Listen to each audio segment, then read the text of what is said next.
बिस्मिल्लाहिर्रहमानिर्रहीम। अस्सलाम वालेकुम नाज़रीन, मैं हूं महरीन सप्तैन और देख रहे हैं आप मेरा व्लॉगिंग चैनल। नाज़रीन, दीपिका शोएब और शोएब इब्राहिम, इन दोनों को कौन नहीं जानता। इनका बड़े ज़बरदस्त एक यूट्यूब चैनल है, बल्कि दोनों का अपना अपना यूट्यूब चैनल है। इनफैक्ट पूरी फैमिली का अपना यूट्यूब चैनल है और बहुत ज़्यादा इनकी फॉलोइंग है। ऐसे में मैंने नोट किया कि जितने भी बड़े बड़े यूट्यूबर्स होते हैं, अच्छे होते हैं, सक्सेसफुल होते हैं, तो लोग उनके ऊपर फिर रिएक्शन चैनल्स भी बनाते हैं। और ठीक है, ये एक तरीका है, अर्निंग का भी तरीका है, यूट्यूब चैनल को ग्रो करने का भी तरीका है। लेकिन रिएक्शन चैनल बनाते हुए कई दफ़ा लोग बहुत ही हद से गुजर जाते हैं, बहुत ही ऐसी बातें कर जाते हैं कि यकीन मानिए कि बड़ा मुश्किल हो जाता है कि इंसान आप समझिए कि रोजी रोटी भी कमा रहा है, अपना यूट्यूब चैनल बनाया है इन्होंने, रोजी रोटी भी कमा रहे हैं, अपनी लाइफस्टाइल भी शेयर कर रहे हैं, फिर लोगों से प्यार मोहब्बत मिलता है, एनर्जी मिलती है, इंसान और ज़्यादा एक्टिव होता है और ज़्यादा उसको एंजॉय करता है और एक आपका ये लाइफस्टाइल का हिस्सा बन जाता है। लेकिन ऐसे में लोग बहुत छोटी-छोटी सी माइनर सी चीज़ों को निकाल के, मसलन के उस दिन दीपिका ने जब शोएब को एक पार्टी थ्रो की, तो उसमें पहले वो खुद अंदर आई, लेकिन उससे पहले वो बाहर खड़ा हुआ था, वो दिखाया नहीं। फिर उसने उसके लिए जो गिफ्ट था वो तो पहले ही खरीद दिया था, लेकिन उस दिन शो किया कि मैं तो आज ही खरीद के लाई हूँ।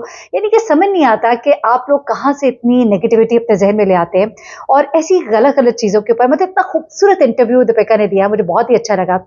कुछ चीज़ें जो लोग हर वक्त क्रिटिसाइज करते थे, उनका भी मेरे ख्याल से उनको जवाब मिल गया होगा। मसलन कुछ लोगों ने, मैंने ये देखा कि कहा कि जी दीपिका तो बड़ी चिड़चिड़ी है।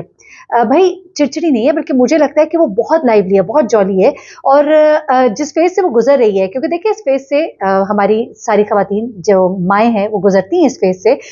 तो ये कहना, लोगों ने ये कहना शुरू कर दिया जी कुछ ज़्यादा ही लाडली बनी हुई है, बिस्तर पे ही बैठ गई है, ऐसा कहाँ होता है, सारी दुनिया ही बच्चे पैदा करती है। लेकिन देखिए हर एक का एक सिनेरियो होता है, अपना अपना सिनेरियो होता है। किसी की कॉम्प्लिकेशन ज़्यादा होती हैं, किसी के कोई मसले मसाइल नहीं होते, बड़ी आसानी से सब कुछ मतलब उनके मामलात होते हैं। तो आप हर एक को एक ही तरह से नहीं देखते।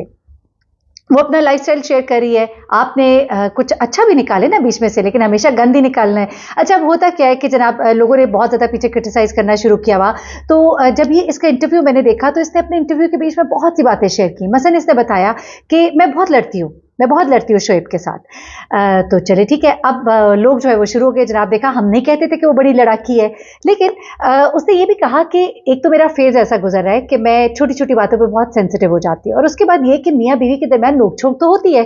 और देखिए मुझे बताएं कौन सा ऐसा घर है जहाँ पे मियाँ बीवी बहुत ही बिल्कुल ही परफेक्ट, बगैर किसी आर्ग्यूमेंट के सालों साल गुजारते। ऐसा नहीं होता, कहीं ज्यादा कहीं कम, लेकिन होती है। और बड़ी अच्छी बात शोएब ने उस वक्त की कि मैं समझता हूँ कि जो बात दिल में वो कह देनी चाहिए, बजाय इसके उसको दिल में रखें और उसको बढ़ने दें और नफरतें हों और बीच में खलीज आ जाए। मेरी बात याद रखिएगा, जो लोग कहते हैं ना हमारी लड़ाई नहीं होती, असल में वो दिल में बातें जमा कर रहे होते हैं। जब वो दिल में बातें जमा करते हैं या आर्ग्यू नहीं करते, प्लीज चलो मैं ये नहीं कहती लड़े, तो वो आर्ग्यूमेंट जो है ना वो नहीं होता, दिल में बातें रह जाती हैं, डिस्टेंसेस आ जाते हैं, फासले बढ़ जाते हैं। तो उसने कहा आगे से शोएब ने कि मैं कहता हूं कि उसको ठीक है वहीं किया, बात को खत्म किया और आगे मूव ऑन किया। बहुत ही खूबसूरत बात है। अच्छा, फिर दीपिका ने बताया कि हाँ मैं बहुत लड़ती हूँ, मैं शोएब से बहुत लड़ती हूँ। पर शोएब ने कहा कि मैंने भी इससे पूछा कि आजकल जितना तो मुझसे लड़ी हो, क्या ये हमेशा चलता रहेगा? नहीं नहीं, मैं अपने आप को इत्मीनान देता हूँ कि ये चीज़ जो है ना ये अभी कुछ टाइम के बाद कम हो जाएगी। तो देखिए हर घर में ये चीज़ें चलती हैं, ये घर की खूबसूरती है। अच्छा, उसके बाद किस बात पर ज़्यादा लड़ाई होती है, तो उसने ये बताया कि मुझे सबसे ज़्यादा बुरी बात जो शोएब की लगती है वो ये है कि उसके हाथ में हर वक्त फ़ोन होता है और वो फ़ोन के ऊपर हर वक्त बिजी होता है। मैं जब बात कर रही होती हूँ तो मुझे लगता है कि जैसे वो वहाँ पर मौजूद नहीं है। लेकिन फिर उसने ये भी कहा कि जब वो फ़ोन पे हो भी, आप उससे कोई भी बात करें, हर चीज का आपको पूरा पूरा रिस्पांस मिलेगा, लेकिन स्टिल एक अटेंशन चाहिए होती है। तो उसके लिए शोएब ने भी कहा कि मैं फिर अब कोशिश करता हूं कि जब दीपिका होती है तो मैं फौरन फोन साइड पे रख देता हूं अगर वो कोई बात मुझसे कर रही हो। तो ये भी रिश्ते की खूबसूरती है। अच्छा, उसके बाद बहुत से लोग बात करते थे इस फैमिली के बारे में कि बड़ी बनावट है, बड़ी बनावट है, सास के साथ तो वो इतनी अच्छी नहीं है। फिर मैंने एक वीडियो देखी जिसमें खातून जो है उन्होंने बाकायदा निकाल निकाल के क्लिप दिखाए कि कहीं पे शोएब की वालदा जो है वो बाजार में जा रही थी, किसी ने पूछा आप अपनी बहू के बारे में क्या कहेंगी, तो उन्होंने, सादी सी हैं, उनको समझ नहीं आई, एकदम से सवाल आया तो उन्होंने कहा कहने के लिए कुछ है ही नहीं। फिर उसके बाद उन्होंने ये भी कहा मेरी बहू बहुत अच्छी है, सारी बातें की, लेकिन नहीं, उस क्लिप में से सिर्फ उतना सा हिस्सा निकाल के उन्होंने सबको दिखाना शुरू कर दिया कि जी सास और बहू में बनती नहीं है, देखिए जी सास क्या कह रही है। अच्छा, कॉन्टेक्स्ट नहीं दिखाना, रेफरेंस टू कॉन्टेक्स्ट नहीं दिखाना, आगे पीछे स्याको सबाक सब हटा के बीच में से एक जुमला उठा लिया और उसके ऊपर अगले बंदे बेचारे को ऐसे बेइज्जत कर दिया। अच्छा, अब यहाँ पे दीपिका ने बड़ी खूबसूरत बात बताई। वो कहती है कि अच्छा, पहले बल्कि शोएब ने कहा कि जब मेरी शादी से पहले की बात है, मैंने बता दिया था, मैंने शुरू में ही बता दिया था, समझ लीजिए कि कौन सी शर्त थी वो रखी थी, लेकिन वो शर्त नहीं थी असल में। दीपिका कहती है वो शर्त नहीं थी, वो तो मेरी जिंदगी की ख्वाहिश थी। अब क्या कहा ऐसा शोएब ने? दरअसल शोएब ने दीपिका से कहा कि मैं लोगों को देखता हूं कि जब उनकी शादी हो जाती है तो सब कुछ उनके लिए सिर्फ बीवी हो जाती है, माँ बाप बहन भाई वो सेकंड भी नहीं, थर्ड भी नहीं, फिफ्थ सिक्स प्रायोरिटी हो जाते हैं, उनको बिल्कुल पीछे रख देते हैं। तो ऐसा मैं नहीं करूंगा, मैं चाहता हूँ सब रिश्ते अपनी अपनी जगह पर हो, बीवी की अपनी इंपॉर्टेंस हो तो माँ बाप की अपनी इंपॉर्टेंस हो, सबको साथ लेकर। तो दीपिका कहती है कि ये चीज़ तो मैं खुद चाहती थी, ये चीज़ मैंने अपनी फैमिली में नहीं देखी, ये मैं अपने घर में नहीं कर सकी, ये तो मेरी अपनी हसरत थी।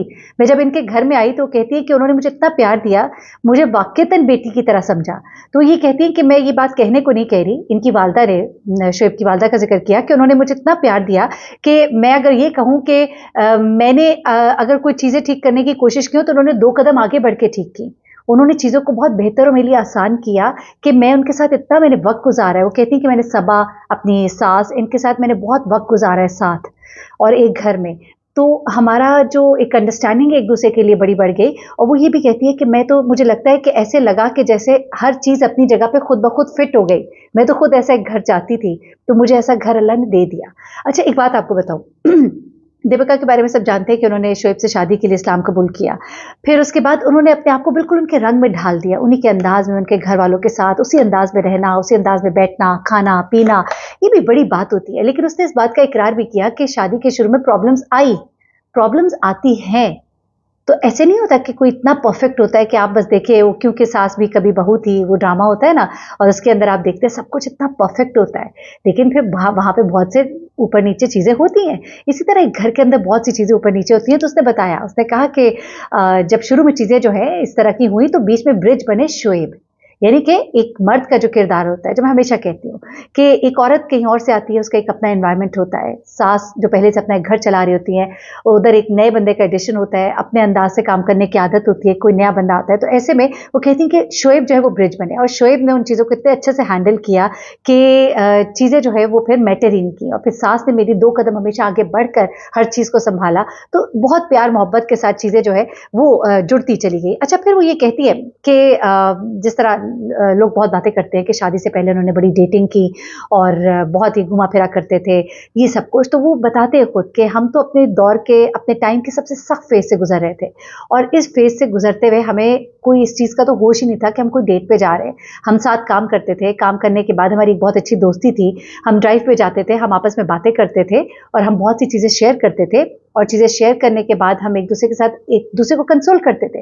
वो कहते हैं कि शोएब के वालिद जो है दोनों बहुत बीमार थे, बहुत सी प्रॉब्लम्स थी। दीपिका अपनी शादी के बाद की लाइफ जो है, और वो जो उनके प्रॉब्लम शादी के चल रहे थे उनसे गुजर रही थी।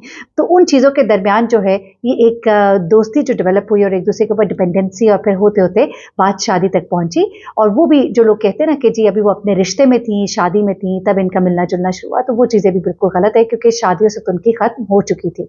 तो ये तमाम चीज़ें, तो बड़ा ही खूबसूरत सा एक इंटरव्यू था, मैंने कहा इसको मैं शेयर करूं, क्योंकि मैं उसके बाद लोगों के रिएक्शन देख रही थी, मैं इतनी हैरान हो रही थी कि बीच में से एक जुमला सिर्फ ये उठा लिया कि जहां पे वो कहती है दीपिका कि शादी के शुरू में बड़े प्रॉब्लम्स आए, तो उन्होंने कहा देखा आपने, हम नहीं कहते थे कि बड़े लड़ाई झगड़ों के साथ इनकी जिंदगी गुजरती है।